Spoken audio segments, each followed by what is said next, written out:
श्री हरिशंकर जी सामने, स्कूल के अध्यक्ष श्रीमान नारायण जी छालिया, उपाध्यक्ष श्री हरिशंकर जी अदान एवं मुख्य अतिथि श्री जगन जी पटैया, श्री दिनेश ठाकरे एवं आदरणीय बाबूजी एवं पधारे हुए समस्त बालकगण, teaching staff, non teaching staff एवं मेरे सभी प्यारे प्यारे बच्चों, आप सभी का मैं ग्लोबल पब्लिक स्कूल के प्रांगण में इस 15 अगस्त के अवसर पर स्वागत करता हूँ, वंदन करता हूँ।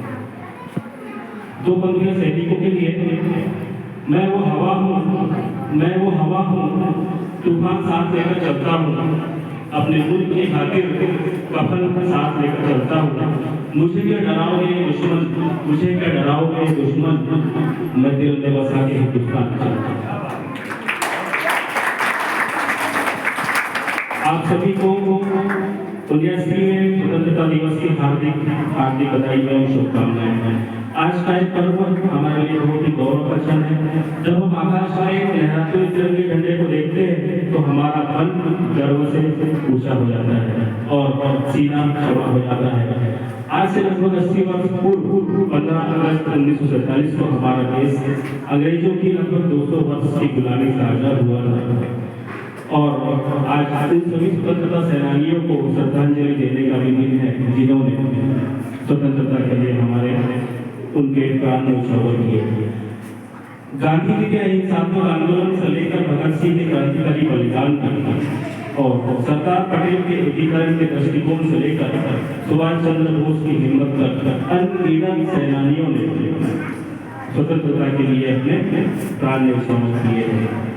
अंग्रेजों से तो हमें स्वतंत्रता 1947 में मिल रही थी, लेकिन आज भी हमारा देश आतंकवाद जैसी समस्याओं से जूझ रहा है, जिसके लिए हमारे सैनिक लगातार हमारे देश की सीमाओं पर मातृभूमि की रक्षा कर रहे हैं। हाल ही में जैसे कि अभी वाइस चेयरमैन सर ने जिक्र किया और एकेडमिक डायरेक्टर सर ने जिक्र किया कि पहलगाम में हुए कायराना आतंकी हमले में निर्दोष आम नागरिकों को मारा गया है, जिसका जवाब हमारी सेना ने बखूबी दिया और बिना दुश्मन की सीमा में जाए अपने देश के ही अंदर रह करके उन पर सर्जिकल स्ट्राइक किया। इसमें हमारी सेना का शौर्य देखते ही बनता है। यह हमारी सेना की आधुनिक मिसाइल, एयर डिफेंस सिस्टम और राफेल, सुखोई जैसे हथियारों से लैस होने के कारण हो पाया है। आज जवानी है, जिसके कारण हम इस आजादी को बरकरार रख पा रहे हैं। तो कौन बच्चे सेना में जाना चाहेंगे बताइए, हाथ ऊंचा करके एक बार जोर से बोलेंगे। सभी सेना में जाएंगे? बहुत बढ़िया। जैसे कि वाइस चेयरमैन सर ने भी कहा कि संस्कार और स्वदेशी के साथ साथ में देश से प्रेम के बारे में भी सोचना चाहिए। एक स्वतंत्र राष्ट्र के रूप में हमारी यात्रा पर अगर विचार करें तो आज हमने सभी क्षेत्रों में काफी तरक्की करी, जैसे कि कृषि के क्षेत्र में और टेक्नोलॉजी, सामाजिक न्याय और शिक्षा के क्षेत्र में हमने IIT और IIM जैसे संस्थान भी हमारे देश में बनाए हैं और आज हमारा देश विश्व की चौथी सबसे बड़ी अर्थव्यवस्था है। ये बहुत ही हमारे लिए गर्व की बात है। इसके साथ ही हमें कुछ कठिनाइयां और कुछ चैलेंजेस भी हमारे सामने आ रहे हैं, जैसे जलवायु परिवर्तन।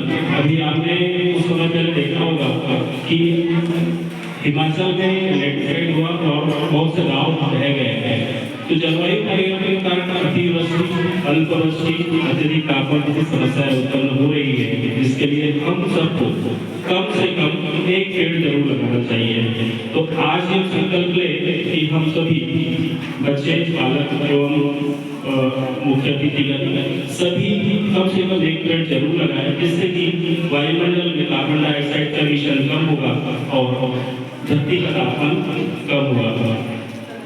15 अगस्त की बात हो और ऐसा न हो कि हमारे भूतपूर्व चेयरमैन सर जो आज हमारे बीच नहीं है, श्रीमान ओमकार जी छालिया, उनको थोड़ा सा याद करना चाहेंगे और उनके सपने के बारे में मैं कुछ बताना चाहूँगा कि ये विद्यालय का जो आज स्वरूप भारत में पहुँचा है तो ये उन्हीं के सपनों का एक नतीजा है और उनका सपना था कि हम ऐसे पालक जो अपने बच्चों को अच्छे या महंगे प्राइवेट स्कूल में शिक्षा नहीं दे पाते हैं, उन बच्चों को भी हम एक कम से कम शुल्क पर शिक्षा प्रदान करें और एक कमजोर तबके के आम आदमी को भी इसका लाभ मिले। आज हम उनके सपने को निरंतर साकार करते हुए न्यूनतम शुल्क पर एक सीबीएसई आधारित प्रशिक्षण के साथ साथ खेलकूद और एक्टिविटी बेस्ड एजुकेशन भी प्रदान कर रहे हैं। स्कूल में शिक्षण के साथ साथ खेलकूद, सांस्कृतिक गतिविधि एवं प्रत्येक बच्चे को स्टेज पर लाकर अपने विचार व्यक्त करने का अवसर दिया जाता है। स्कूल इसके लिए स्कूल टीचर और स्कूल मैनेजमेंट मिल करके सतत प्रयास कर रहे हैं और जिसमें पालकों की सहभागिता भी अनिवार्य है। कई बार देखने में आता है कि स्कूल द्वारा दिए गए दिशा निर्देशों का पालकों द्वारा अनदेखी की जाती है। तो मैं सभी पालकों से अनुरोध करूंगा कि वे स्कूल द्वारा दिए गए दिशा निर्देशों का अनुसरण करें और हमारा सहयोग प्रदान करें। आज ऑनलाइन शिक्षा पद्धति का चलन तेजी से बढ़ते जा रहा है, जिसके लिए हम सभी को मोबाइल का उपयोग करना अनिवार्य हो गया है। आप सभी बच्चे मोबाइल का उपयोग करते सभी बच्चे मोबाइल का उपयोग? हाँ।